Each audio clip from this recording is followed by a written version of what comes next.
Makkot Daf Yod Het Amud Aleph, 5 lines down. Gufa, we said earlier, Marava. Zar she'achal min ha'olah lefnei zerika l'chutz lehuma. If a non-Kohen ate from a korban olah, which is not supposed to be eaten from at all, before you throw the blood on the mizbeach, outside the wall of Yerushalayim, the Rabbi Shimon lokeh hamesh. According to Rabbi Shimon, you get 5 separate malkuts. The Gemara says, "Look, Nami mishum v'zar lo yachal k'tushim." Give another masel malkut. Make it 6 because the pasuk says a non-Kohen shouldn't eat. Where it says that is sur only applies for something that's usually eaten. But over here, korban olah is not eligible for a kohanim to eat because no one's able to eat it, and therefore this isur does not land on them. Therefore, it doesn't stack. Give them another isur because of ubasar basadek terefalo tochelu, which teaches you kevan sheyatzar basar chutz matiton esar. Once the meat goes outside of the kodesh kodashim, yachayav. The courtyard rather. Where that only applies where you're able to eat it inside the courtyard. But since you can't even eat it inside because no one's able to eat it again, then no isur stacking. Maybe you should get another isur for the following isur. Regarding korban that's left over, like one Pesach. If it's left over, you should not be eaten because it's holy. What does it teach you that it is holy? Kol sheba kodesh pasul. Anything that is disqualified from the kodesh, baha katuv liten lo ta'aseh al chazor, gives another lo ta'aseh al eating. So therefore, it should be another isur. Where it says that only applies when it was initially mutar, like a leftover korban pesach was initially mutar the night of Pesach, before it was left overnight. Regarding the korban olah, it was never eligible in the first place, therefore it did not stack. Maybe add another set of malkut. Not make it according to the other isur of Rabbi Eliezer. The tiny part says Rabbi Eliezer Omer regarding korban olah. It says kol shehu bekalil tihiyeh. Anything that's part of the burnt, leiten lo ta'aseh lechelto gets another isur for eating it. So olah is part of that. How come we don't get another set of malkut? Make it 6. The Gemara says it's true. That's exactly where we learned it from. The Rama Haikla learned one of those 5 isurim. He said he has 5, gets one of those 5 malkuts, gets it from specifically from that pasuk. Okay. Kohen she'achal me'ahatat ve'asham lefnei zrika. If a kohen ate from a korban hatat or korban asham before the blood was thrown on the mizbeach, he gets malkut. My time, why? You get kapara when you eat the thing that you get kapara for. Lahar kapara, after the blood is on the mizbeach, that's when you get the kapara, and that's where you're able to eat it. Lefnei kapara, not before. And therefore it's a positive commandment that has the isur attached to it. So even though technically they're allowed to eat it, but they have to have the prerequisite of throwing the blood first, and therefore if they eat it beforehand, they get malkut.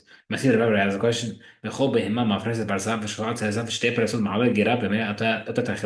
Pasuk gives the legality of how to eat an animal. The only animal that has the split hooves and the chewing its cut. Ota tochelu ve'en behema achet tochelu. Eat those animals, not different kind of animal that doesn't have split hooves or chews its cut. V'ikda Gemara, if you want to say that the isur is tied to the mutar, et zelo tochelu lamali. What I need the second part of pasuk telling me not to eat it, right? You only eat this one, great.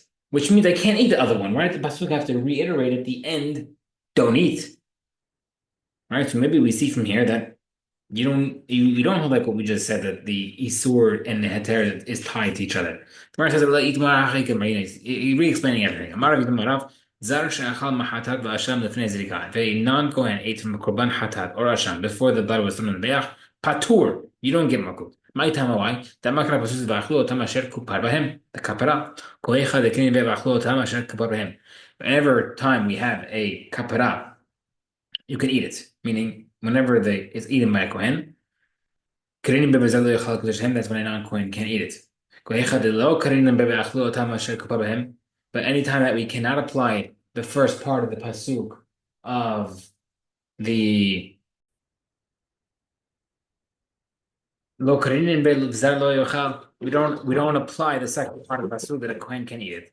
So since you're not, it doesn't, the pasuk doesn't say that you can't eat a kodesh kodashim for a non-kohen before the blood's thrown on. Therefore, if he does eat it, he doesn't get malkut.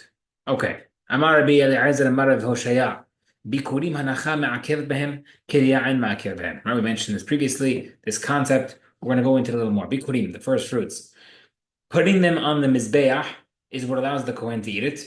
But saying the Pasuk, the Kohen doesn't have to wait for it. Like Gemara says, the truth.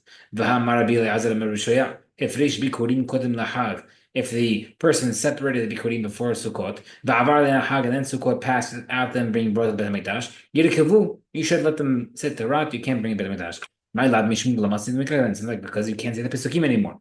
That's the reason why. Visa the Kriya and Mekiv, and if you want to say that it's not nothing to do with the Pesukim, you could just drop it, no problem. Amaya Kru, why let it rot? Why let it spoil? Just bring it and no Pesukim. It says and the reason why the Pesukim has to be on Chag is because the Pesukim is talking about doing it on Chag. The answer is Kidri Zira, Damar Bezira, Koher Ula Bila, in Bila Ma'akilabo. V'choshe in Bila, Bila Ma'akilabo. This is a very general statement to teach you that when you are able to do it right, it works, even if it doesn't work out. And when you can't do it right, it doesn't work, even if it does work out. Right? Because halacha in Masechet Menachot, it's Rabbi Zira's famous halacha, Bila. It teaches you the ratio to make a korban mincha. The flour mincha has to have 60 isaron of flour and a certain amount of oil mixed inside. So if you did the correct measurements, but it didn't mix well, it's fine because you did the correct measurements. If you did incorrect measurements, but it mixed well, it doesn't count because you did incorrect measurements. Yani, if you did the right way, but it doesn't work out, it still counts. Right? So if you do the daf, you don't remember it, it still counts. So that concept also applies here as well. How?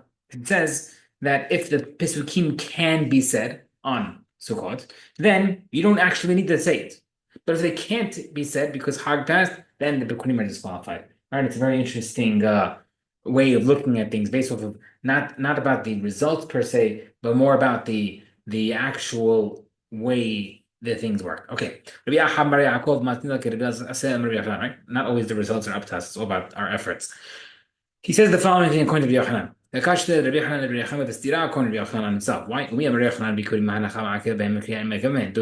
really hold that Bikurim the putting the Be'ach will count, not the Pesukim. When can the Kohen eat the Bikurim? If it's if you're able to say the Pesukim, you say the Pesukim. That's when the Kohen needs.